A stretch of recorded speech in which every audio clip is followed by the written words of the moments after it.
Maps ezo Buganda teriimu.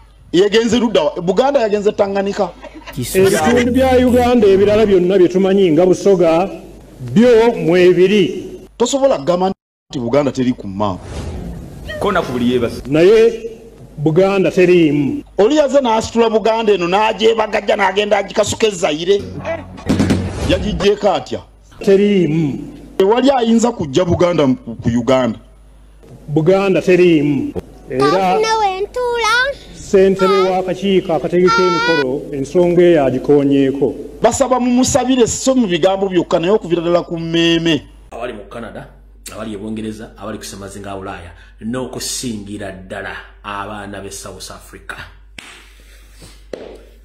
Njagala kutegeeza abakulembeze ba National Platform Sako People Power mu ggwanga lya South Africa. Mubeere beegendereza nnyo. Abasajja ba NRM ba top officials waliwo bali mu South Africa bali mu 2 bagenda basinkana abantu b'enkyukakyuka ssente zo zazze South Africa gyeziri nyingi. Nkiddamu mugenda tandika okuwulira ng'ennimi z'abantu zikyuka abamu nga balumba president direct oba balumba struggle e South Africa ssente zazze. Ssente zino ziri coordinated ne CMY ne ISO ne ESO nenga bakungu ba NRM bazedda batambula province to province kyalo ku kyalo nga basinkana abantu ab'enkyukakyuka. So mu making sure ne bakulembeze mwe nabali mu South Africa mubeera aware of this information nti sente za Museveni zaze mu South Africa zigenda kucyankalanya naye nga bwe twabagamba nti luno lugendo alukowa yavaako abasigala nga basigala gobanga omutwalo gwa dola oba 2,000 za dola 1,000 zikusingidde eggwanga eddamba gwe ziri ni abantu bagenda kubeera luddawa. Naye bwoti ali mu Europe, ali mu Bungereza, ali Canada, ali mu America. Gwe 2,000 ku 15 ku 15 zigenda kutwata ku ggwanga lyo. America singa balya sente ezo, singa ba Canada balya sente ezo, singa Bangereza balya sente ezo kuba ne wali entale zefana zo mu Uganda. Singa Uganda teriiwo. Kati njagala okubategeeza mubeere nga mukitegeera mwenna bana Uganda bali mu diaspora. Omuntu yenna kasita tandika okwogeza Olufalansa oba olulimi mukitegeere nti sente z'abatuukako dda bali mu kuzirya. Nkiddamu eggwanga Uganda lina tribes ezisukka 30 plus. Wabula buli munda Uganda afuluma eggwanga Uganda bamuyita Muganda. Ompulya bulungi nnyo. Oba Musoga, oba Munyoro, oba Mutoolo, oba Munyankole, oba Muki babayita Baganda. Gwogendo munjonyola tisimanyi ndi Mukonjo ndi Mugisu ndi Musoga tebagala bimanyi bamanyi nti mwenna muva mu Uganda muli Baganda. Lwaki mbagambere extra careful ensonga yino. General Bigodoro mukulu genetically modified general Muhoozi Kanyarugaba ne family ye bawomongers batuleetedde obuzibu na Uganda ffena gye tuwangaalira. Buli muntu akusanga n'akubuuza nti ova mugati ndiva Uganda ng'atandika okufujjira amalusu ng'akwewala n'okwagala okutuusaako obulabe. Lwaki? Bw'osanga Omukongo akugamba nti Abaganda mwatutama twabakoowa mussa abantu baffe mubbye eggwanga lyaffe, naye nga nkubuuza abali e Congo ba M23 n'abatta abasajja Abakongo Baganda nedda. Bw'osanga Omusudani ow'omu Maserengeta akugamba tukooya Abaganda Bannayuganda mutufuukidde ekizibu mussa abantu baffe eggwanga lyaffe mulifudde ekizibu, naye nga Munnayuganda kuliko Munnayuganda gwa bulijjo agenze n'otinka olutale Sudaani nedda. Bw'ogenda mu Barundi bakugamba ekigambo kyekimu kati kitegeeza nti ffe tutandise okufuna obuzibu ku baddugavu bannaffe kitandibaddewo ani asinga okkireeta. General Bigodo tweet zaakola ng'alumba amawanga n'okusindika amagye mu nsi ezitali zaabwe olw'ebigendererwa byabwe byasinze otuleetera obuzibu. Wiiki 2 emabega nagaba comrade bonna Bannayuganda bali mu ggwanga lya South Sudan baveeyo ng'obudde bukyali. Abantu baffe olumu tebawulira babewulira beefula bannampulira zibi. Nakoze post olunaku lwajjo ng'ambalaze muganda waffe gwe battidde e South Sudan yabadde omuvuzi wa lukululana gwe baakubye amasasi mu mutwe bamukubye omutwe baguyuza. Lwaki? Kubeera Munnayuganda. ate oyo omu nyinza ofuna information okujja okwogera ekigambo kino nga bannayuganda abasukka mu 10 bitundu ebingi bamaze okuttibwa olw'amagye Museveni gye yatutteyo ne mutabani we n'ava ku mutima n'agamba nti akooye okutta abanuwa bano omusajja vice president wa Riek Machar vice president Riek Machar naye ndowooza ava mbanuwa Salva Kiir naye mulala kati Museveni awagira Salva Kiir kyokka gavumenti y'abantu bagikooye kati ono John Bigodo bwe yakoze nti akooye okutta abanuwa ate nga either Riek Machar ayinza okubanga munuwa kino kireese hate mu basajja abasajja bava mu South Sudan bonna okutandika okulinnya Kagere bannayuganda bonna bwe bali ne babattira obwereere ekintu kino kibi nnyo kasooke manyonyi ekintu mukitegere wano Sudan Museveni alinayo bizinensi ze ng'ez'obuntu alina bizinensi ze Muhoozi alina bizinensi ze Jendit alina bizinensi ze Museveni yakuuma gavumenti ya South Sudan kitegeeza nti natural mineral resources saako n'emisolo egiva mu gavumenti ya Sudan Museveni agifunamu direct ojja kubuuza Museveni interest agijjawa agifuna olw'ensonga nti alinayo bizinensi ze one afuna emisolo okuva mu gavumenti ya Sudan kusinziira ku mineral resources abatunda n'amafuta kyekimutwazayo amajaago kati bannansi bo bagamba gavumenti bagikoowa tebakyayagala gavumenti yaani ya Salva Kiir kati Museveni atwalayo amagye ekizibu ekyazze nti Museveni yagenze okutwala amagye Sudan gayingira bano bazze mu parliament after 1 week okujja okuteeka submission yaabwe nti bakkiriziganyiza ne parliament bakkiriza batwala amagye njagala ondagedde video emu nga parliament yatudde ne bakkiriza amagye ga Uganda okugenda e Sudan nga parliamentary sitting session yatudde baga nti parliament yonna ekkiriza batwala amagye bakitadde mu lujjudde mu parliament yakkiriza naye nga tewabadde sitting yonna eyakkiriza amagye okubeerawo one essaawa zino batuvunaana okuba nti amagye ga Uganda gakozeseza ebyokulwanyisa mu ggwanga lya Sudan ebyagaanibwa ku katale k'ensi yonna mu mambuka ga Sudan ey'amaserengeta kino kigenda kuleeta obulabe n'abantu okutandika okufa mu bintu by'ekisiru lwaki ye ndi kuviira ku ntono nga noosobola obbekunyonnyola n'obitegeera wulira bulungi nnyo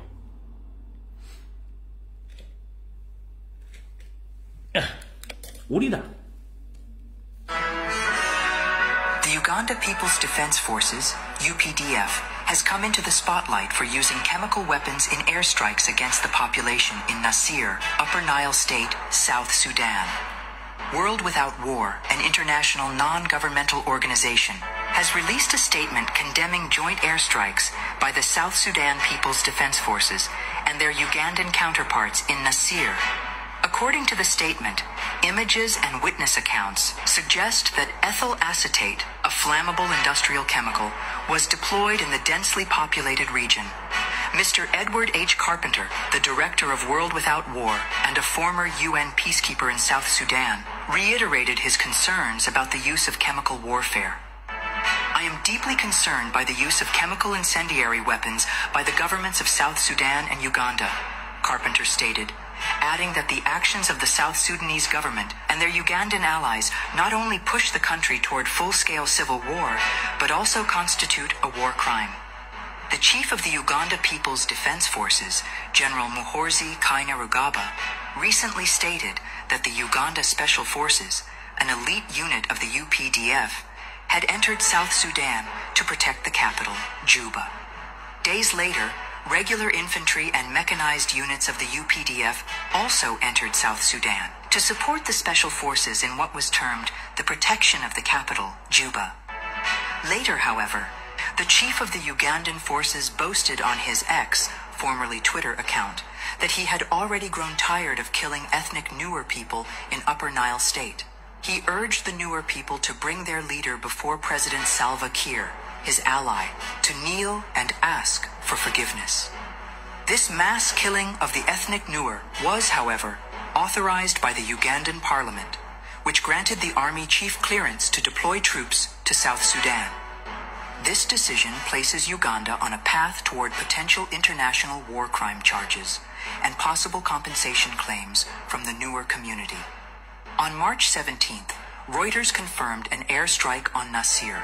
at least 21 people were killed, including the paramount chief. The airport, market, and county commissioners' residence were targeted. World Without War has criticized the UN mission in South Sudan, UNMISS, for failing to protect civilians. Why hasn't UNMISS deployed peacekeepers as they're mandated to do? Asked Carpenter, a former UNMISS chief of plans and policy. Though authorized for 17,000 troops, fewer than 14,000 have been deployed. Carpenter urged the deployment of the necessary unified forces, a neutral South Sudanese force, alongside UNMISS peacekeepers to restore local trust. The United Nations must investigate this attack on civilians and demand accountability, he said, calling on South Sudan to ratify Protocol 3 of the Convention on certain conventional weapons. So what do you think about Uganda's use of chemical weapon against the newer people who may be legitimately demanding their rights from the government of South Sudan? Keep those comments coming as we continue to keep you updated on this unfolding situation in Africa's youngest republic. Bannayuganda bali mu kutiisibwatiisibwa okwotoola ensi yonna. Bwasanga mu Sudani baagala kumukuba, wasanga mu Kongo ayagala mumukuba, wasanga Murundi ayagala mumukuba. Kwega n'Abasumali nabo batufuukira kizibu. Osanga Omusumali ayagala kuyisaamu luyi lwabo nanfuusibwa musajja omu ne famire ye. Naye kino nkibagamba, okalya ddaka ddadda ekyaleeta Museveni kyekigenda omutwala ngenda mugisimufungize. Awo tuvuddewo, njagadde mutegeere. Alright, abakajja olwaliro ku saa zino njala bategeeza bulungi nnyo kubanga mu information mugigobera luvannyuma. Twagala obategeeza nti omulimu gumwatandikako omwezi gumu mabega agukomekereza olunaku lwaleero, era njala bategeeza bannayuganda mwenna nti olwaleero amasere amamboka ga Kawempe gafunye omubaka omujjuvu nga ye Elias Nalukola Luyimbazi oluvannyuma lw'okumala okuluma ogwagulu n'ogwa wansi okumuyisa mu mbeera yonna esoboka. Naye olwaleero alayidde bulungi nnyo era kati mbaka mujjuvu owa Kawempe North. So congratulations Honorable Elias Nalukola ku lw'abantu b'e Kawempe naawe kennyini saako n'ekibiina kya National Platform tukuyozaayoza webanyo balire ddala. Naye olina okubeera omwegenza ku bintu bino wammanga nga ngenda okuzanja okulayirako. 1 njala bakuweza obubaka buno. Kanso Elias Nalukola Parliament gy'oyingiddemu kizimbe ne mulimu abakitambuliramu ng'emirimu gyabwe gyakugula na kukyusa ababazzi abapya. Parliament eyo gy'otuuseemu mulimu abatambuliramu nga si bambe ba Parliament wabula bo ng'emirimu gyabwe gyakutagetinga bantu abatabaagala ababbe bataagala kubeera mu bulamu bwansi. Bakutega ebyokulya ebyokunywa n'ebikozesebwa nga birimu obuto. Ekyo njagala okitegeere. Ekisembayo Kanso Nalukola njagala berimu egendereza nnyo ku radio zibazzamu okukyazaako ne ba interviewer ba YouTubers abagenda okujjako interview. Njagala bere very very very careful. Omukyala akulayizizza face ogirabye wadde agezezzaako n'abikkako naye bw'owulira toni y'olulimi lw'obadde akozesa nga akulayiza n'ebigambo bibadde byogera tubadde twogera nga tukuwa information olina okubeera very careful nnyo. Tulowooza nti buli akusekera aba akwagala. So Kanso Nalukola olina okubeera very careful nnyo kuba namawulire bakujjako interview gy'olya gy'onywa gy'otambulira ne Parliament gy'oli mu si ntuufu kubeeramu kubanga abantu bangi bagibisuddemu akaba mu ngeri ekola ki etali ntuufu. Kati kuno kwe kubadde okulayira kwa Honorable Nalukola batasobodde kubeerayo mukule bulungi nnyo.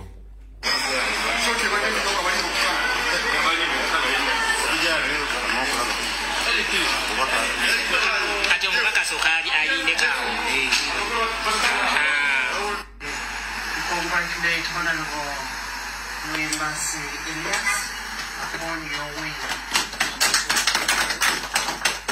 You are most welcome to the 11th Parliament. This is the House Parliament where you belong. 11th Parliament, I want to congratulate you upon your win.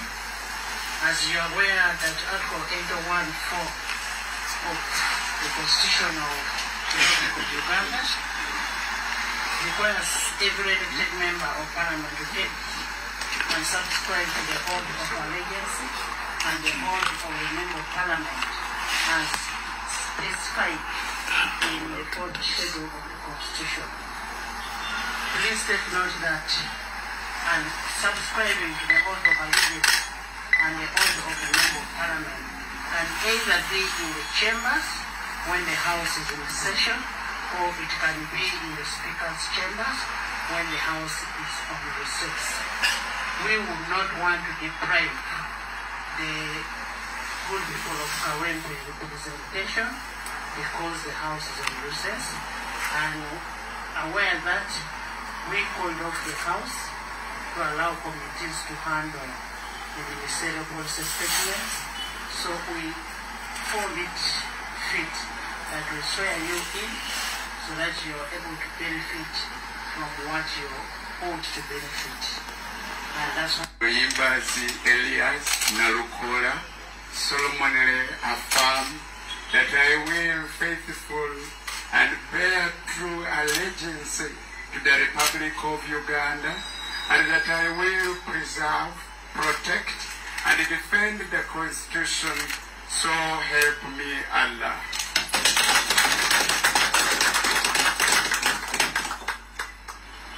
I, Luyimbazi Elias Nalukora, solemnly affirm that I will give faithful service to this Parliament and support and uphold the Constitution of the Republic of Uganda as by law established, so help me Allah.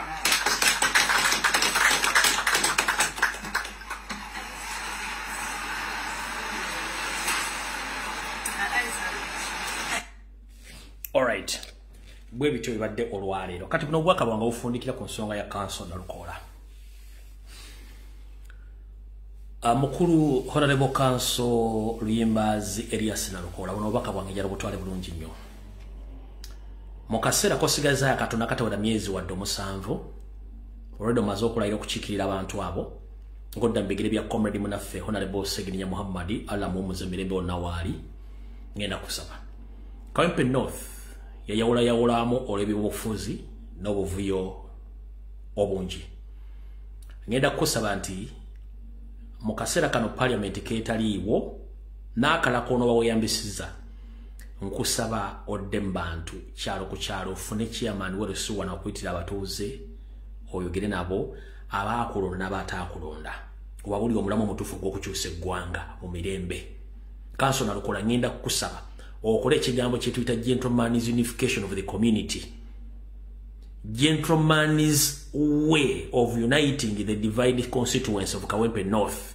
Otuukirira abantu abaakulonda n'abataakulonda oyogere nabo kubanga oli musajja mwogezi obategeeze ekigendwa ky'okukyusa eggwanga mu mirembe n'okukyusa obuyinza. Nabo bagambe nti tulina ebyenjawulo kana mu byobufuzi naye nsobola okukoboolera n'okyuka mirembe nga tuteganya wadde okulwana kubanga eggwanga livudde olina okubeera ate bigenze ku mutendera omulago gutali mutuufu. Ngenda kukosa mu kaseera kana akatono otambule LC ku LC kyalo ku kyalo obuulira abantu oddemu ogatta abantu baffe abayawulwamu abatamanya ngamba abaagala ebyempuna abaagala ebyensa. Bwe baka bwange kubanga akadde olina tekawuza myezi 7 naye constituency yo eri divided. Kati okugiza obulungi ng'obukulembeze kozesa skills za ghetto, kozesa skills ez'obwannamateeka okunganja bannayuganda obazze bonna mulungi nnyo bannakawempe. Tugenda okuyingira mu kalulu akajja bwe kanaabanga kabaddeyo. Tugenda okuyingira mu kalulu akanajja bwe kanaabanga kabaddeyo nga wattu oseereza ligenda mugga. Naye twetaaga ekigambo ky'ogenda okukosa kye bayita unification. In fact abataakulula bwe bosinga okunoonya obabuulire ki ekituufu. Mu bufunze genda oddemu okwane bannakawempe buto obabuulire omulamwa gw'okukyusa eggwanga mirembe nga temuli kwawulamu wadde okutemangana wadde okuvumangana. Oba oli omusinga obuyigirize oba omusinga ensimbi oba omusinga obutono oba akusinga obunene oba akusinga okutegeera oba akusinga abakyala oba akusinga ennyumba kitwale nti omukulembeze abeera mugazi so si mwawuzi. Omukulembeze abeera mugazi so si muki so si mwawuzi. Council Elias Nalukora obaka obudde bwosigaza kola ekyokugatta abantu n'okubategeeza enkyukakyuka ey'emirembe buli omu yeeberembe obadde obaka bwa leero. Kati kavudde kwanjula katandise. Bono bakanjala busindikira abantu bonna abali ku mutimbagano nga mukwata amasimu gammwe n'ebibanja byammwe by'oku mutimbagano omuli Twitter, Facebook, YouTube ne TikTok. Nga gwe obadde ku TikTok emyaka gyonna munyumya emboozi zitazigatta ggwanga nga za buseegu, za kuwemula, za kukwana, za kunywa mwenge. Nze ebigambo byenjogera bya kukyusa ggwanga nammwe nga mwemuli abeefula nti eggwanga teribakwatako.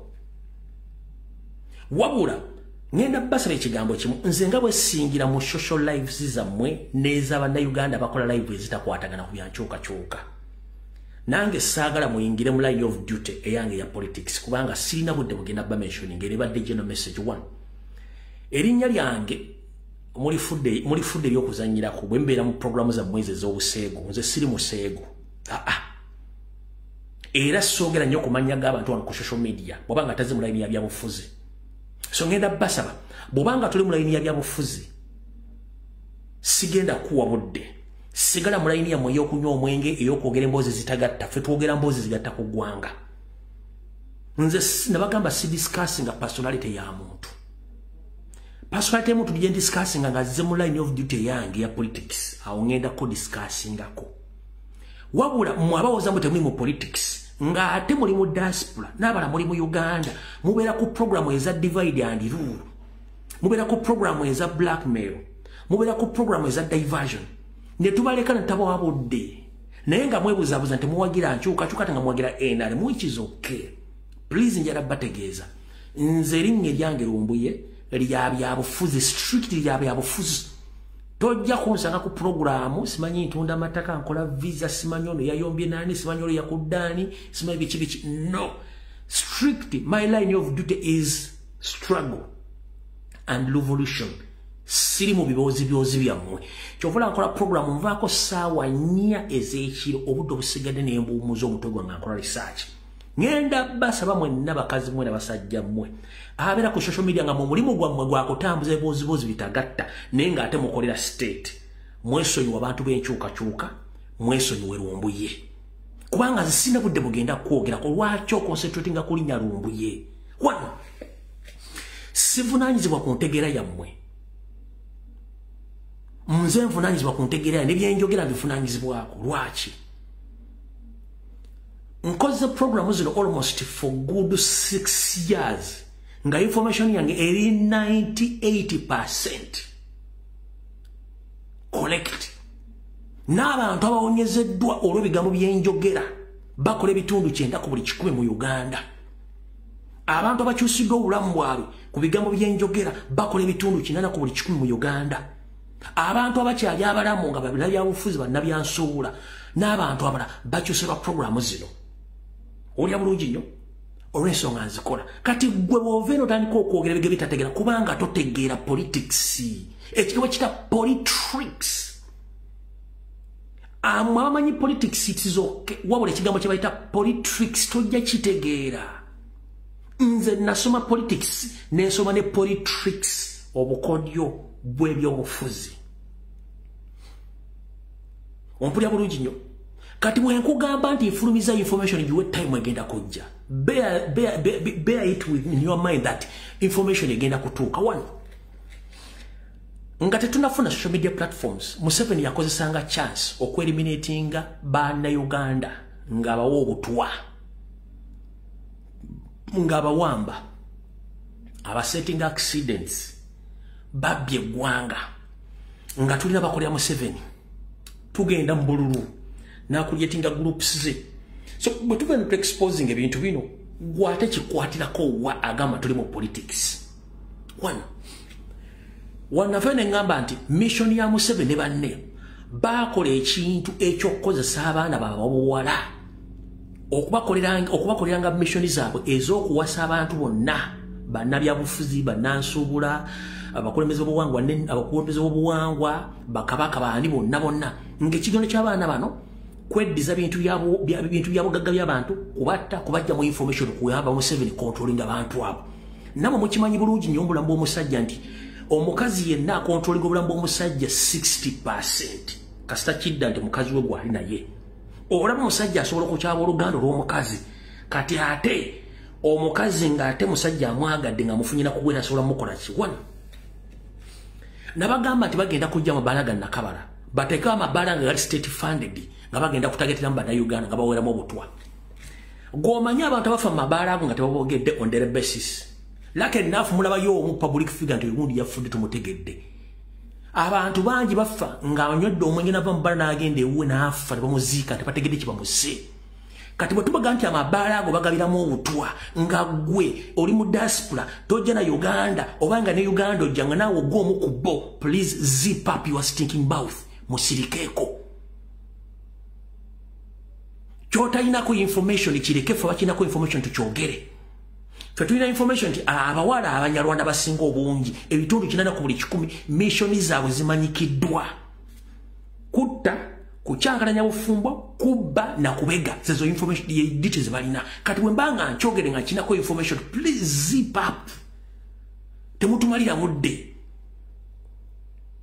tukimanyi nti abaganda manya bangi abasoga manya bangi abagisuma manya bangi abatolo manya bangi buli gwanga lyonna mwalituulamu nga mukozesa amanya g'amawanga ago okama free nga mukole bimwagala tukimanyi bulungi nnyo so if we come out to expose you ne mutandika okusirwala nga mubutiisa mukiveeko ffe tulina information gye mutasobola kufuna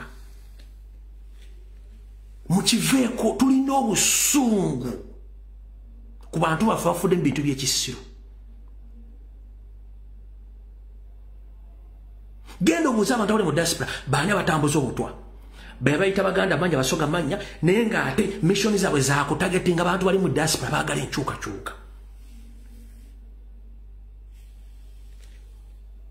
gwe oyagala okutegeera genda mweze muyita executive buzz otandika osibewo obusiibu oti nga gula yakulaga identification ye ne originality ye 90% bonna abaana bagenda okuva amabaala ago bonna baakabano kinoonyerezeeko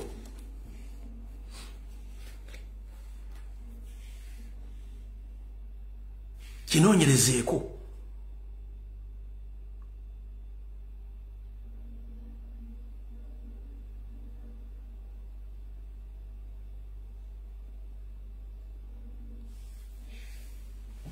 awo sigenda kulwawo njagadde bategeeza butegeeza katugende ku kyatulese ekituufu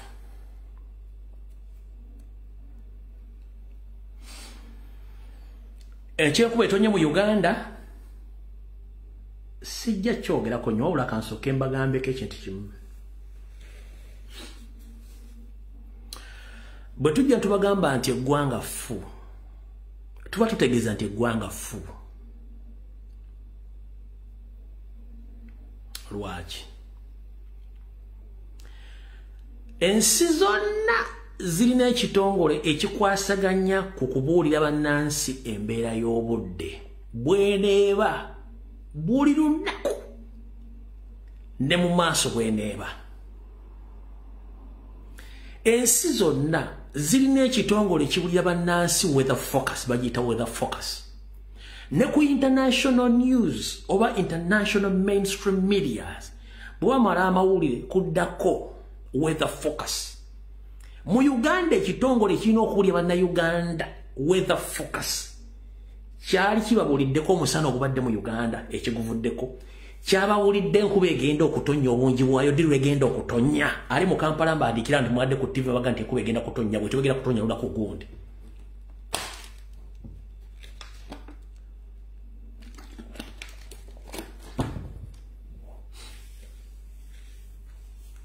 mumpandikira mu message mwali e Kampala kwe muli kuno mumpandikire nti TV za Uganda oba ekitongole kikwasaganya embeera y'obudde kyabaga nti enkuba egenda kutonya omusana gwase lwaki gwase bwe guti mukimbuulire wano nga sinagenda wala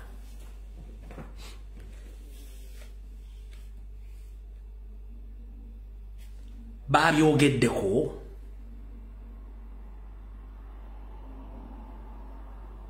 wana ensi zikusendikira text message mu inbox yo olwaleero tusuubirayo empewo bweti ne bweti tusuubirayo musana nga gwaka bwe guti ne bwe guti tusuubirayo enkuba tusuubirayo omuzira message nejja ku simu n'ogisoma tuliro n'obisoma anti nga tubitegere byalo ng'okwenda mu simu ng'obiteeka okukopinga ng'obisindika mu Google Translate ng'ebikunyogo no problem njagala mumbuulireyo ekyaze Uganda enkuba yatonye n'omusana gubadde gwaka ekitongole kikwasaganya ku mbeera y'obudde kyababuulirako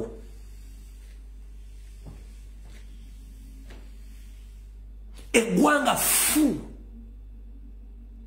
oli ajja kuyimira nti enkuba yatonye Kyagulanyi yagireese era n'opu yereese bizibu by'enkuba naye ng'omusajja asse Kampala Wakiso bamuyita Sudiru Paleria azimbye mu ntobazi zonna ennyanja we zibadde ziwummulira amazzi ogadde gawummulira ennyanja Nalubaale weeyonkera ennyanja Nalubaale weesuusiza ebigere n'esunsula amazzi Sudiri wonna ayonoonyeewo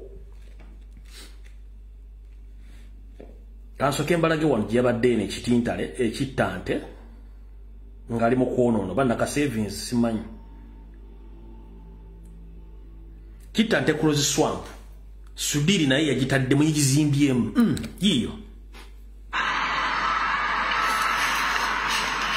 yiyo nyini ku kisiku yabaddewo nyini wenyini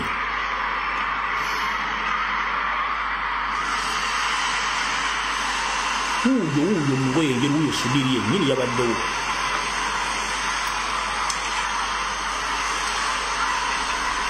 uyo Sudiri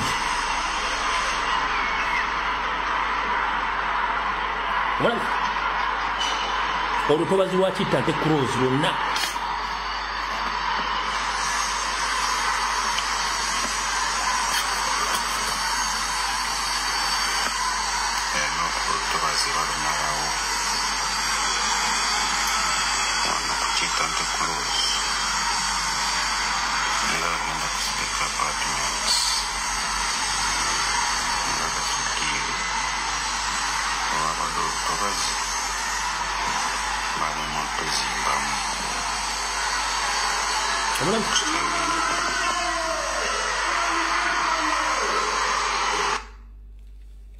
kati mutegedde Lake Victoria Sudiri almost ebitundu 25 ku buli 100 byonna agyonoonye emiti bagitema gyonna almost ndowooza 60% emiti gya Uganda gyonna Museveni yagitema tewali wadde basimba miti Kampala Capital Authority yasemba okubeera active nga Jennifer Musisi Semakula achali director wachi achali nankulu wa Kampala City Council kasita yafuluma eggwanga Kampala kyekimu kikibuga ekitali mu miti kati ng'emiti gyasaanawo muwoza mulina eggwanga fu netemwagala kyogerako bulimu abeera awo ng'alowooza nti ategeera nnyo bibadde lwali mu nkuba sigenda balaga video nyingi zibadde mu nkuba ya leero just njala balago katono nnyo eyo nebadde essaawa ya Queen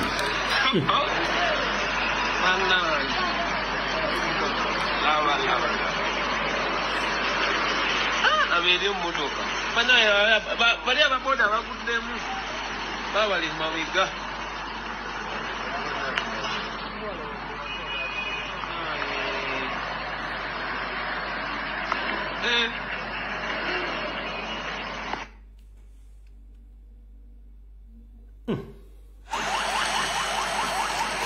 kwata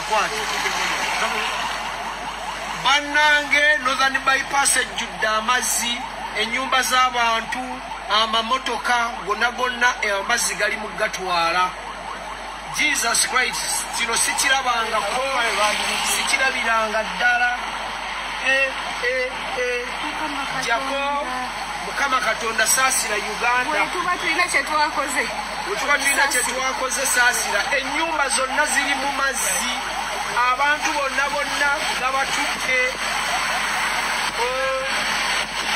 jako baba alright katika nkunyonnyole gwe atabayi butonde bwansi wano Jjajja Godi abajamaika go bayita jja teyali musiru kutondawo ntobazi nkiddamu Jjajja Godi oba Katonda abajamaika go bayita jja oba jja bless teyali musiru kutondawo ntobazi ompulya bulungi nnyo teyali musiru kansoke nkuzeeyo abafuzi b'amatwala abazungu bwe batula ne bajjajjaffe bakola ekibuga Kampala mu biseera bye nga kyalina okubeeramu abantu emitwalo wakati w'emitwalo 5 ku 6 ekibuga ekyo Kampala nga n'ennyumba ezirimu zeezo wabula kati Kampala ekiro kyokka abantu basulamu bawera milioni 3 Kampala nango mugase nenge emisana aberamu bawera milioni 6 emisana abantu abera mu Kampala bawera milioni 6 Kampala yenna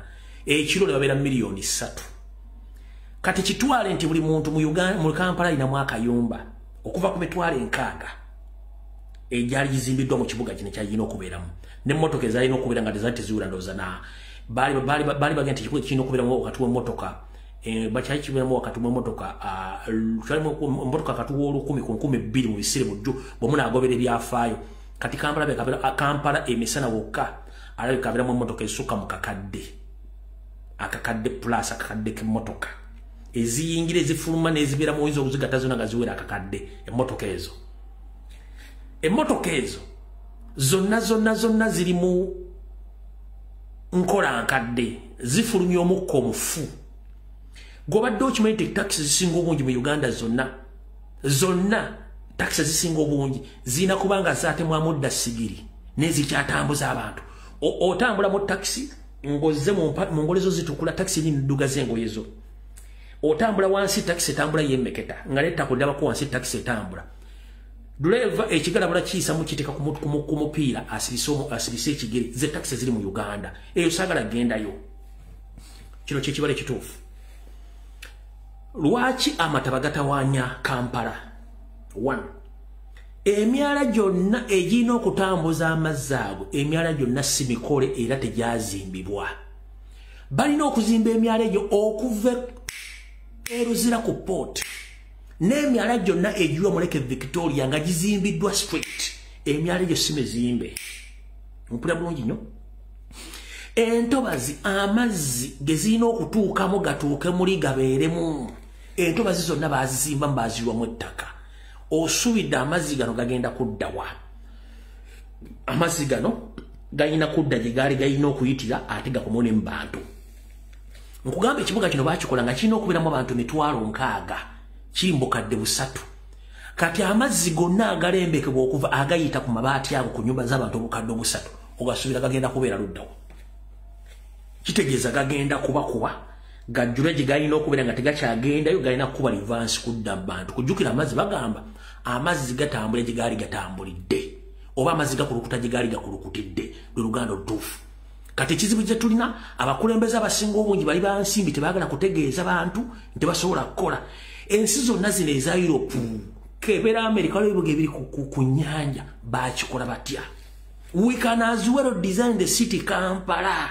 to the best of the world as though gazi tulina ba architecture abalungi abasobola okumanaginga environment ne infrastructure mu Uganda but infrastructures ne ba engineers ne ba environment baawukanira tebakwatagana abanema ate bakolagana abasanyawo entobazi kati nolaba nga tebigenda kukwatagana bulungi nnyo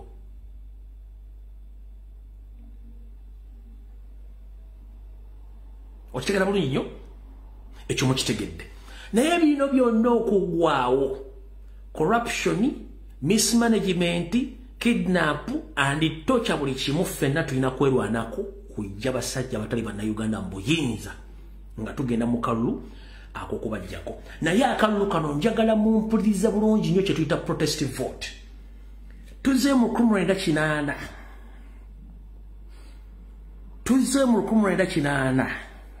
njagala muliza akatambi kano bulungi nnyo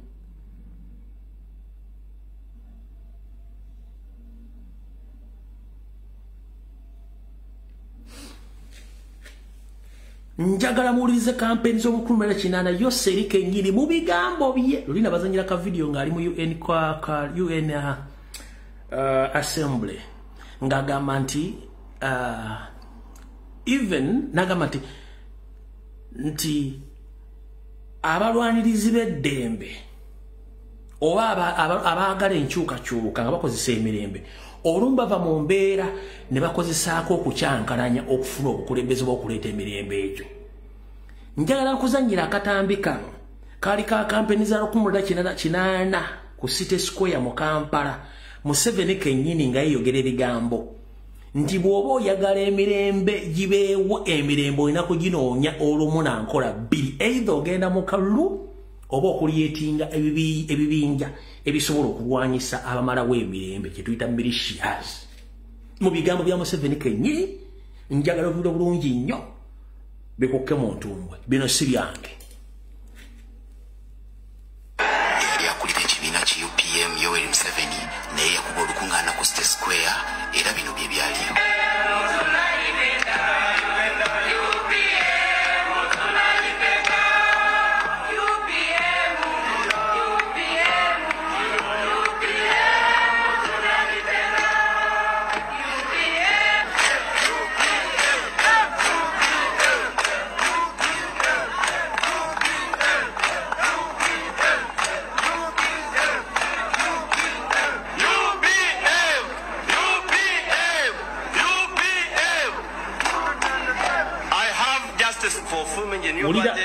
Is that we want to solve the missing link.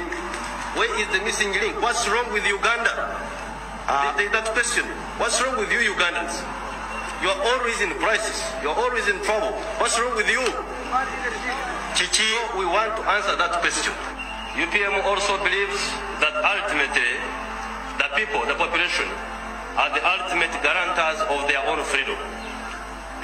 Era UPM ekkiriza nti abantu ababulijjo bo bennyini be balina obuvunaanyizibwa ku butebenkevu bw'eggwanga lyabwe. For this reason, we have said in the past and we say again now that we should start a system of building a national reserve system, either as militia or as another form depending on circumstances. But to ensure that the ownership of the gun is democratically controlled.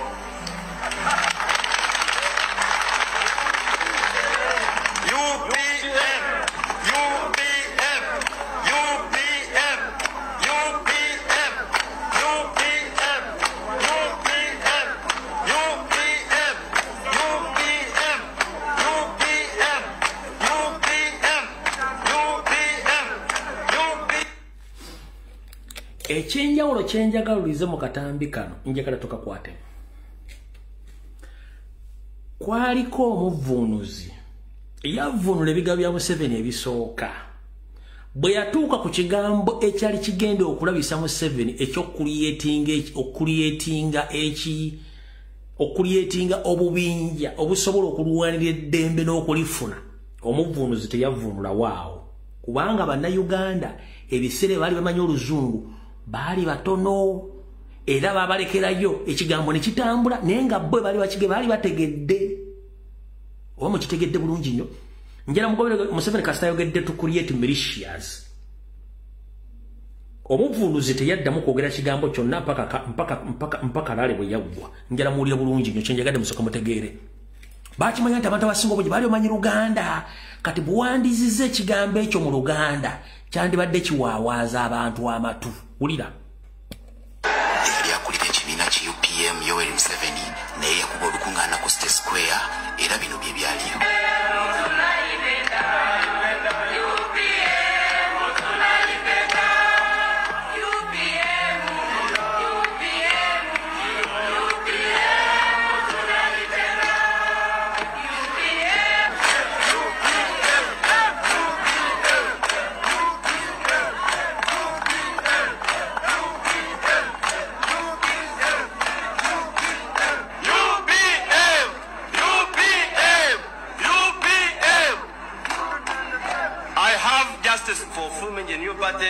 Is that we want to solve the missing link.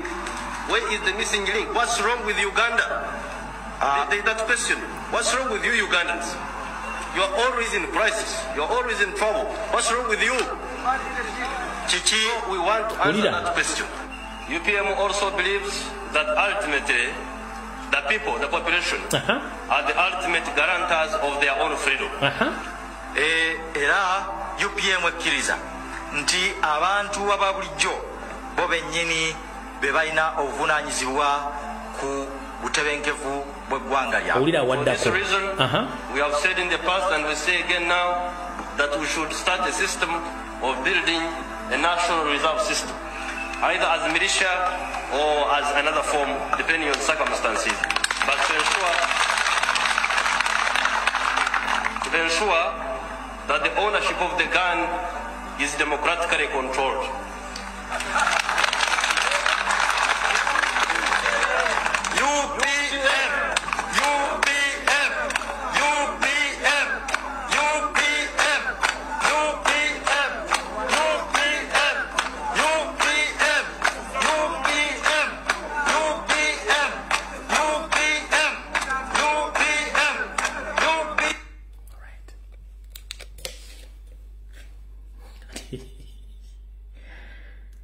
Ebyembi bisekerwa kati eyo video Yoseri bwe yawulidde nga president omulonde wa Kyagulanyi atugamba tukuliyetinga eggali yagambye kiki kino nekimuvuga nekimuzaayo ku lunaku luno lwennyini olwa video eno ku campaign ezaali ku City Square ye kennyini yakyeyogerera nti amaanyi n'obuyinza bw'okufuna obuyinza ne demokrasia buli mu abantu. Power belongs to people, but we can as well create militia groups, and after that we make laws which controls guns. Kyovola batiddo kigambo kutandika kukulietinga ggali oba okutondawo eggali bakitidde bakimanyi. Kati gwe muganda wange ali ku kyalo wafunye abantu mukwasaganya engalabi nga zirowooza kyekimu. Teweetaaga kukuŋŋaana, funa abantu bamwe musobola okufuna engalabi nga zikwatagana ekirowoozo kyekimu ekyokulietinga eggali. Kuba ne Museveni yakyogerako dda. Ekyo kulietinga eggali tekitandise leero, ate Museveni yakyogerera mu kampeni za mu kinaana olwava mu kalulu yadda luddawa. Olwava mu kalulu yali teyafuna wadde ndowooza 5% bwe yavaawo yalaga luddawa. Mukitegedde bulungi ekintu ekyo, Katonda njala mukitegeere. Muganda wange wonna wooli, oba oli Mutoso, oba oli Mulango, oba oli Muki, oba oli Mugisu, oba oli Muganda, oba oli Munyolo, oba oli Mutoolo, oba oli Mukonjo, oba oli Mukiga, oba oli Muki, oba oli Munyankole, mukulietinga eggaali kubanga kiri mu ssemateeka wa Uganda okulietinga eggaali okukuuma eggwanga n'ebintu byayo n'abantu baayo, okutwala obuyinza kiri mu mateeka okukozesa ekintu kyonna ekisoboka. Mumpulidde bulungi nnyo, tewabaawo akubuuza kiki ekigenda mu maaso. Wabadde wambuuza abakazi abaali bakuba engalo kuno mu kampeyini zino bebaani. Baaliwo omu ye Nantu Walumbuye yaliwo mukebereko. Nantu Walumbuye omu ku bakazi abaaliwo. Waliko ne Elizabeth Odowa naye yaliwo ku bantu bano. Abakazi bano abali bakuba engalo waliwo Nantu Walumbuye, Elizabeth Odowa, kwaliko ndowooza ne bali mu biseera ebyo Nantu Walumbuye yali ne Sekadama yennyini yaliwo ku kampeyini ezo. Wira asimu ne yaliwo yali manju yali mmebaganga akutte kamera, so bonna baliwo mu biseera ebyo. Kati nammwe mwefaana abantu abaliwo nammwe we muli essaawa zino mukitegedde bulungi nnyo. Ne Sister Rose naye yaliwo. Ne Sister Rose bangi nnyo abaali bomanyi abali mu struggle essaawa zino ne mu struggle eri baaliyo. Kati gwefu twala omu ku bo abaaliwo nti kati gwe emidde mbigire byabwe. Kitegedde bulungi nnyo. Ne Sister Rose yaliwo biseera ebyo. Nantu Walumbuye, Elizabeth Odowa, William Asimwe, Bahayitawa baaliwo bonna bali mu biseera bulungi nnyo. Bayeekolera baaliwo tetutandise leero, twaliwo dda nnyo. Kikyuka mbukyusi bano basekada be bafumbanga omuceere mu nsiko, kati yo nabagenda ogufumba olwala. So mukitegedde bulungi nnyo. So ebintu byonna tebitandise leero, abantu baaliwo. Kati tugenze mu maaso awo tuvuddewo. So temwenyomba buli omu woolikola ky'olina okukola. Tugenze mu maaso.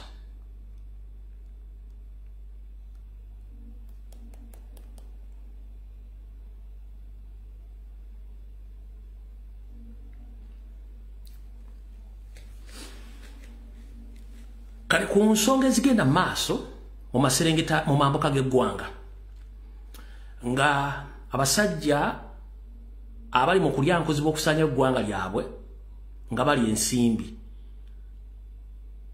Bwe twakola video mwezi oguwedde ne muganda strike machine ngira muzo olwaliro nga boogera ku nsonga ezigenda mu maaso mu ggwanga mu kitundu ky'amambuka baafunamu okutiisibwatiisibwa bannansi ne batandika okuzuuka. Mulaba bannaddiini bazze Odongo toyajja nabo abantu bali batasa okujja ku parliament floor kuteesa naye nga Anita Among tabwa platform. Kati njagala bazanyira akatambi kombako ono yabadde ayina ensonga zagezaawo kuyisaawo Anita Among ng'amukugira kuba tebaagala kuzuukusa bantu. Wulira. In the direction of marginalizing any community, I stand up. For the North now, it is becoming worse and worse. When you look at the Equal Opportunities Report, Madam Speaker, we had wanted this report to be debated in this parliament. 67% of the jobs, opportunities are going to the West. It is there. And this Honorable, let's not specify the area. Okay. Madam Speaker, facts speaks for themselves. And the North, for example, and the East, 13% is going to Eastern Uganda. 11% is going to Northern Uganda. That means North and Eastern Uganda, which is a half of Uganda, only receives 23%. You can imagine this imbalance. And I think this is not fair. Madam Speaker, when it comes, even now we need to talk about the army. When you look at promotion, there was some promotion of 38 from the level of major to major general. 38 of them, I think it was 35 out of 40, was coming from one region. That is in defense. And in the constitution, recruitment should be balanced in our UPDF. But now, it is not balanced. Even yesterday, there was some promotion of some people to Major General. 3 of them. And all of them, 100% was coming from one region. And I think it is not fair. Somebody is tempting to give you an order. My brother, it is better. You first listen. Let me say facts. You first listen to his order. Madam Speaker, luckily, the Minister of Internal Affairs is here. When they are making recruitments for UPDF, they advertise countrywide. When they are recruiting for Uganda Police, they advertise countrywide. So I think that's fine. Sigenda kumala na budde bano kanso kemba somese. Banyabo ne basebo. Okuva Minister of Internal Affairs Ministry ekwasaganya ensonga z'omunda. Bwe yalangira nti bagenda kuwandika abasirikale omutwalo gumu aba police okwetoola eggwanga lyonna. Kati kano ke kakodyo ke bakola mpudiza bulungi nnyo. Kuno Dere Drinking General Bigodo kwoli. Museveni kwoli, Anita Among kwoli ba MP kwemuli. Kati kano ke kakodyo kankaba buli omwatya. Nga sinagina na kwa kakazo kemba tegeze kigambo kino. Didigi mutegedde nti ku Twitter asose kudduka ko wiiki 3 mbu ina byamaliriza bamugambye asoka ave ku Twitter okwo. Oluvannyuma lw'okulya backfire eyavudde South Sudan. Ekya president okwaacceptinga challenge yadalooza nti amutya tamutya. Naye nabagambye enze lyefiri. Nabagambye enze lyefiri. Naye okubeera lyefiri provided nkolagana ab'amasannyalaze. President wakikubira knockout ne kigwa wansi nga bajjako amasannyalaze nga nze nkikwata akabadya nga nkinyiga nga tukifulumya n'omulambo gwakyo bagenda okuzzaako amasannyalaze abazanyi babiri nga tebalimu nga lyefiri taliwo nga twakiziise dda. Bagenda okuzzaako amasannyalaze ng'enseeteredde provided nze liifu. Nabagenze nkinyiga kaba President akikuba knockout wedge ne kigwa wansi w'amasannyalaze nga agajjako gagenda okuddako nga abazanyi babiri ne liifu tetuliimu nga n'omulambo gwabula dda nga twagujjawo dda ffe kye twagala anti bazanya. Kati awo tuvuddewo. katugende kakodyo bino byonna mbali tembimanyi nenga sinagenda mu kakodyo kansoke bategeeze ekitundu kya Masaka kyonna nafunye okwemulugunya olunaku lwajjo gye bawandiikira bagamba nti bapoliisi be bawandiisa siba mu kitundu ekyo ne gye bava tebamanyiiyo siba mu Masaka ate siba na Uganda wabula bajja balina endagamuntu nebwogerako nti bannayuganda nenga bonna baakabano kati kansoke mbabuulire kino musoke mukitegeere bulungi nnyo akakodyo kalironda wakaaka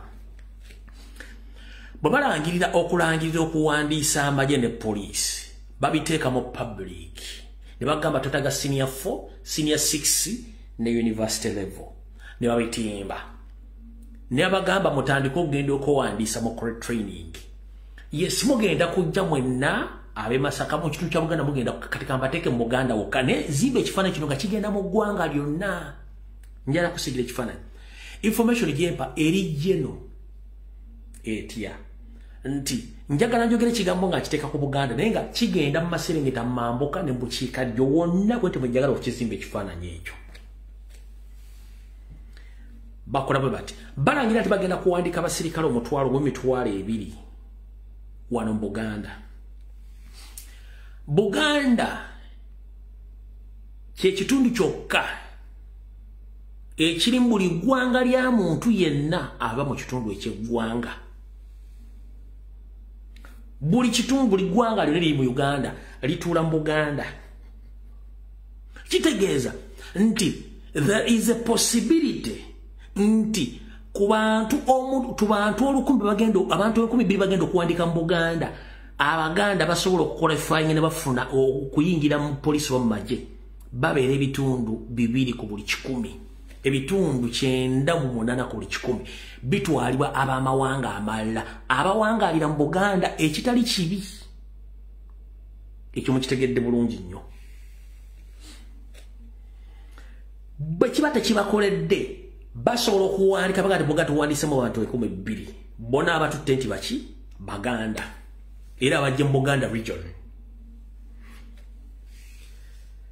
nga bamala basunsula bulungi nnyo nga bula n'olunaku olw'okujja mu training nga ababula location mugenda okukuŋŋaanira nga mugenda nga mutuuka bulungi nnyo mu training centers from day one of the training batandika ate okusuula olunaku training rate batandika nenga basuula ba indigenous nga balekamu batali ba indigenous Ugandans wabula buli gwe basuula nga bamusunsudde bamusudde mu training eyo bafixingamu owaabwe owakabano najja nane intere yantegeezezaako nti abasirikale abasinga obungi abaakabano tebakola full training ya myezi 9 oba ya myezi 12 y'omwaka no kasita reporting mu training ewiiki emu ewiiki 2 ewiiki 3 afulumamu ne batandika n'okujja ku polling stations oba mu magye ne batandika n'okusavinga bakoma ku lunaku lwa pass out tebakola full training nga mwe kitwale to training olutandika bwe olunaku lwa training etandise batandika okusunsulamu nga bagoba ne buli gobagoba nga bali pressinga buli gobagoba nga bali pressinga bavaawa baakabano tebaagala kibalaga eno kifaananyi nti babagola ki babasusula bwe bati bakikola mugenda okumalako training abajja 2,000 nga mwemanyi mwakola mwenna lumwayita mu process nga tekukyali asobola kulikukanaizingako bane 3,000 gye babawandiikira genda okibuuze muganda wa poliisi ow'amagye omugambe nti be mwali mu kibinja mwenna abali ku lutimba mu kitundu ky'e Masaka mwali bagetwali 2,000 bameka bomanyi gye balyaga muganda ebintu birala mukko tugenda okumaliza training naffe betukola nabo tuba tekyabamanyi betuba tumanyi tukyamanyi gye balaga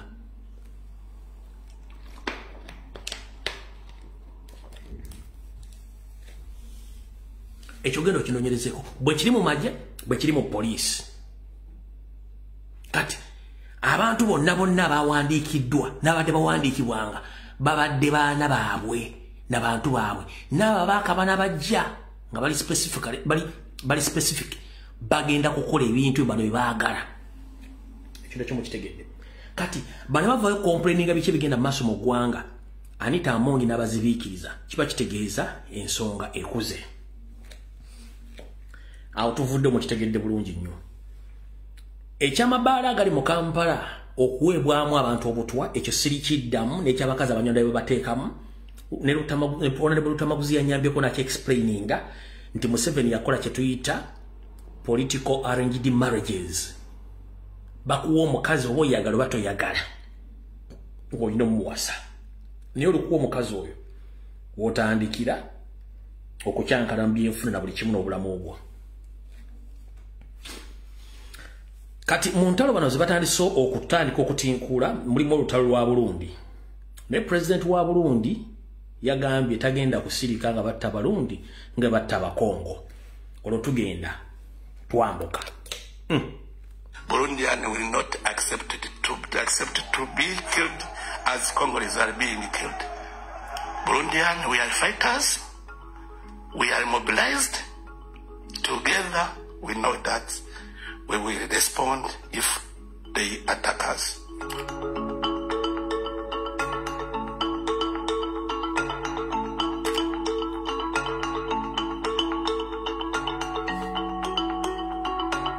The people who did the coup was organized by Rwanda. They are living in the hand of Rwanda. If Rwanda accept to hand over them and to bring them to the justice, the problem will be finished. They say, you closed the border. The border we closed because of that problem. There's not another problem. They have a bad plan. They wanted to do what they are doing in the DRC. We ask to the people who wanted to help to advise Rwanda to continue to advise him not to aggress the neighbor countries. Omanyi lwaki President wa Burundi ayogeza confidence kambabbireko katono. President wa Burundi ayogeza confidence. One, abasome byafaayo ebya Tanzania omusajja jjajja by'obufuzi mu Uganda omwalimu Julius Kambarage Nyerere ayina akakwate mu Burundi nkiddamu jjajja by'obufuzi mu Tanzania Kambarage Julius Nyerere gwe bayita omusomesa mwalimu Julius Kambarage Nyerere ayina akakwate mu Burundi era Burundi balina endagaano ey'ekyama egamba nti singa eggwanga lyonna naddala ng'erya Rwanda lirumba Burundi Tanzania teetaaga ajje kubera simu esitula busituzi majje gonna nga teyeekotudde mba defending akawanga ke bayita Burundi naye nga abalabe ba Burundi abasinga obungi ye Munyarwanda kati ekyo Pilato takimanyi yensonga lwaki ono ayogeza maanyi endagaano weeri mwalimu Julius Kambarage Nyerere yaleka agibaze nga weeri nti eyo Pilato walirumbira Burundi Tanzania tebuuza tebaako nakyo tebatuuza the parliament balumba Burundi ey'endagaano weeri mukitegedde bulungi nnyo gemaanyi gayogeza tugenda kuyita mu bwangu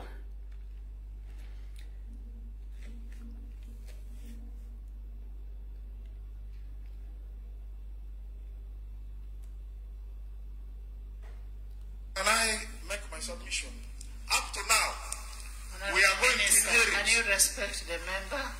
We are going to inherit assets from Umeme, but we have no asset record. Nabagambye ku nsonga za Umeme ne Nankabirwa minister n'abafera bali mu government. Buli avaayo kwogera ku nsonga za Umeme bamusayira ensinga. Wabula ngenda bazanyira ka video kano kamemba parliament omu yabuuzizza bwabanga ekitongole kigenda okuweebwa endagaano empya okuddukanya amasannyalaze kyetaaga capital waliwo kampuni yonna esobola otandika business nga terina capital ekyo kimu n'ababuuza ekitongole kya bumbi kibanga kigenda nga kyagala compensation mu assets zaakyo assets baziguliranga manya ki era sente zibakosa zalinga za gwanga ki nti za Uganda ate assets zibadde baddukanyiza mu mirimo gya Uganda baagala bazibasasule mu sente ulira make my submission up to now we are going to inherit. Can you respect the member? We are going to inherit assets from Umeme, but we have no asset register. We don't know what we are paying for. Who can answer that question affirmatively? They will answer. What is the government of Uganda paying for, and where are these assets? What are the liabilities of Umeme? Are there people they dealt with that we are supposed to pay? Do they have tax obligations? They are supposed to be environmental compliance issues that should be reported on.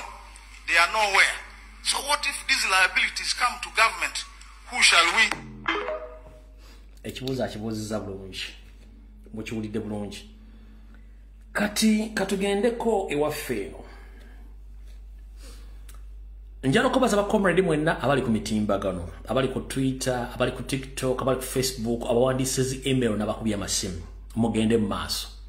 Buli yatutovunanyizibwa n'onoonya Captain Ibrahim Traore n'osindika email ne mukuba amasimu ne musindika tweet mbasaba mugende maaso. Kimwakoze ntegeddeko nti almost 25% of the messages are receiving idwa. Wabula twetaaga 50% of your efforts okusazaamu olugendo lwa Ibrahim Traore. Baganda banga bali ku Twitter ba Twitter warriors muongera ogenda ku Twitter warrior ya Ibrahim Captain Ibrahim Traore mu information abawandika emails mu zuandike abaina contacts zo kuba masimu zikubenga mwakoze abasindika message ku TikTok buli kimu kikole twetaga 50% of the efforts ku information etuka ku mukuru oni yafunyeko 25% ne twetaga 50%. Kale go mwana ali ku Twitter, ali ku TikTok, ali ku Facebook, ali ku emails musindikirizo musajja ono kubanga abasajja bano baagala kutukola kintu mu kimutajja kutegeera olwaleero twakibanyonyedi tugenda kuddamu nenjagala musindikirizo omwami ono obaka butuke mbulungi mutuke ku mbulungi ekirungi tulina nti bana abasajja bakola mission nga balooza bali perfect bafuna backfire kyebagenda okukola Sudan kya backfire linze kyebakole Congo kya backfire linze bagenda kuzzaako ki nze naawe internal rango zikyagenda mu maaso sente zote ziri olwaki wotuukira okulaba njagala ombulire essomero lyonna mu nsi yonna nga gavumenti yeesolooza sente za school fees z'abaana basoma mu masomero ga gavumenti oba naago agali related ku gavumenti gye tuyita public schools. Gavumenti ya yose olwokuba nti balina ssente baagala zibba bagambye nti amasomero ga public school gonna gavumenti yegenda okusolooza school fees z'abaana abo abagasomeramu kitegeeza eyabawula ekoze eki eyabawula esiridde. Tusigaze eddakiika zigenda kubeera 10 twogere ku nsonga eno then ngenda kuyita muganda strike machine awabuli ebifa mu mambuka then video tujja tubagikugigera ku sawa 3 ekisokera ddala. Mwenna bannayuganda abawangali mu ggwanga Uganda buli kintu kyonna kyemula ku social media ne mawulire temukitwala for granted. Museveni aina abakozi be mu buli sector mu buli kintu kyonna abamu kukultira akadingidi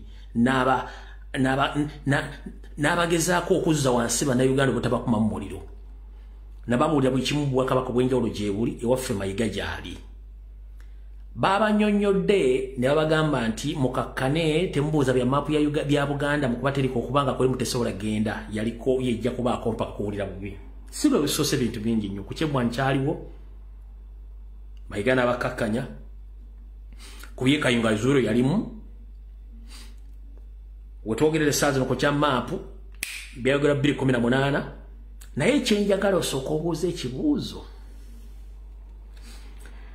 bw'aba Ssalonga Mulengejja wassanya kalo Charles Peter Mayiga n'akabinja kaakabaganda mannya abali emmengo abali mu Dealers Association tebannavaayo kondeminga kikolwa kyakujja Buganda ku maapu nga basirise yenge yavuddeyo nga yeesabaganga eggwongole siba akabugo ng'ayogera bitakwatagana asobola okutuleetera statement ye ng'erifaananga ku 2018 kabaka we yayogera statement eyo Can Mayiga provide with us the visual evidence during that time when Wubos publicly came out to remove Uganda from Uganda's map? Did Mayiga make any public statement? Why is he right now trying to cool down Uganda who are trying to raise their voices against the impunity of Museveni? Lwachi agezaako kukakanya bana Uganda? Njagala mugende mulabe video ya muganda wange eyekolera music analysis gye yakoze. Nti Sserwajja Okoota bw'atandika okusinga nnyinimu entannama, atandika n'obutya mukama we ng'eyandibadde ateekawo erinnya ery'ekitiibwa ng'amwambaza amwambulula. Kiringa omukazi yakuyitanga sweet darling, my husband, n'atandika kuyita gwe. Lumbu ye toyina ky'oŋŋamba gwe. Mukasa toyina ky'oŋŋamba. Kati omukazi bw'atandika okuggyako ziri entitlements ebitiibwa byo ng'abikuggyeko kitegeeza wa losing value. He doesn't consider you in her life. Amo n'akategeera. Kasooke mbwe ekyokulabirako. Bwe tubeera mu bufumbo, omukyala akozesa nnyo ebitiibwa, alina ebitiibwa abakyala bibakuliyetinga obiwa abaami baabwe society ne banga omukyala mwami alina ekitiibwa kino ekimujyana. Kati omukyala kasita atandika okujja ebitiibwa, hani sugar daddy ani n'atandika okuyita amanya direct gusi. Alina okuyita embwa ya wano terina no kati ate azibandi yafuuse ddi embwa. Kati bwe batandika okuyita embwa ono weno yakomye batannadda. Bwe batannadda mu tubuli effe tukole ebyaffe kasita olya nga batandise okuyita amanya ago ng'omanya tokyalina respect. Mayiga yatandika okulengeza Ssaabasajja Kabaka ng'amuyita Kabaka, ne yeetuuma nti ye mwana wa Kabaka. Njagala onzige ku Josh Mayanja Nkanji mulwanya muli simwogerere leeta n'abala bonna. Ani yali agambye ku bakatikkira abaawummula nti Kabaka ye baana ba Kabaka basookerwako?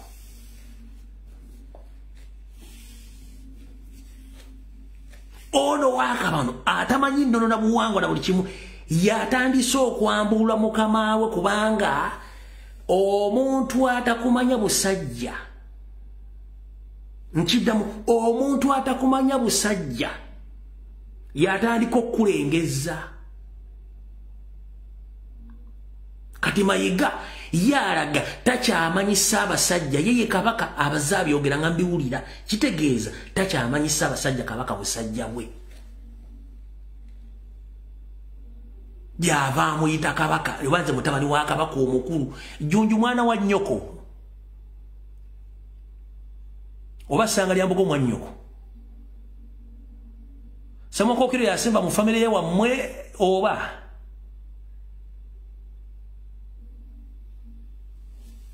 muwulize bulungi nnyo.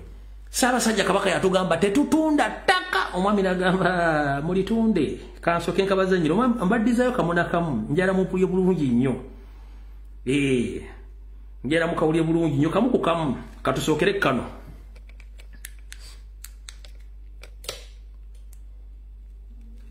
Mukiwulire bulungi. Tunda ku ttaka olye ku ssente. Agambye ki? Tunda ku ttaka olye ku ssente. Bannange. Kambuza vidi. Temutunda ttaka. Ne watosobola bikozesa bakiribaako kyosimba kwakirisimba keni kijja kupene. So temutunda ttaka. Temusirwala. Temukkiriza omuntu yenna obbasirwaza. Obubaka bwali bw'abeeni. Era temutunda ttaka lyammwe. Nange mbukkatiriza. Kawedde mutta. Bambadde obukookolo bw'ebitiibwa bali awo. Tukkiriza nti Mayiga musajja Muganda. Enkwezenge z'Abaganda babbye ettaka. Bakoze kampani eziri feke mannya ga Kabaka. Mayiga mufere. Mayiga mufere. Okiwulidde ekintu ekyo. Awo tuvuddewo. Ssaabasajja Kabaka Ronald Mwenda Mutebi w'okubiri we yeemulugunya ku nsonga z'okukyankalanya Obuganda na buli kimu. Omwami ono ye yayogedde bibyo olw'ensonga nabagambye atakumanyi busajja akulengeza. Wulira bulungi nnyo. Not sezo Buganda teriimu. Yagenze ludda Buganda yagenze Tanganyika. Bya Uganda ebirala byonna bye tumanyi nga Busoga byo mwebiri. Tosobola kugamba nti Buganda teri ku map. Kona kuliye basi. Naye Buganda teriimu. Oli yaze n'asitula Buganda eno n'agyebagajja n'agenda agikasuka Zaire. Yagigyeko atya? Teriimu. Tewali ayinza kujja Buganda ku Uganda. Buganda teriimu. Era ssentebe w'akakiiko akategeka emikolo ensonga eyo agikonyeeko. Basaba mumusabire so mu bigambo byokka naye okubira ddala ku mmeeme. Mukawulidde bulungi. Kambazannyira akalla. Kano mujja kategeera. Wulira bulungi nnyo. Maps ezo Buganda teriimu. Yagenze ludda Buganda yagenze Tanganyika. Ebitundu bya Uganda ebirala byonna bye tumanyi nga Busoga, Karamoja, Ankole, Bunyoro n'ebirala byo mwebiri. Naye Buganda teriimu. Oli yaze n'asitula Buganda eno n'agyebagajja n'agenda agikasuka Zaire. Yagigyeko atya? Buganda teriimu. Kakati naawo nze weneebuuza mazima nti kiki ekigendererwa. Sinnaba kumanya kiki ekigendererwa.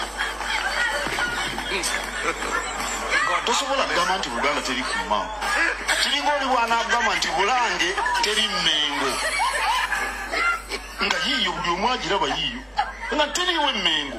Awo nno njagala okugumya Obuganda nti Buganda ku maapu ya Uganda kweri.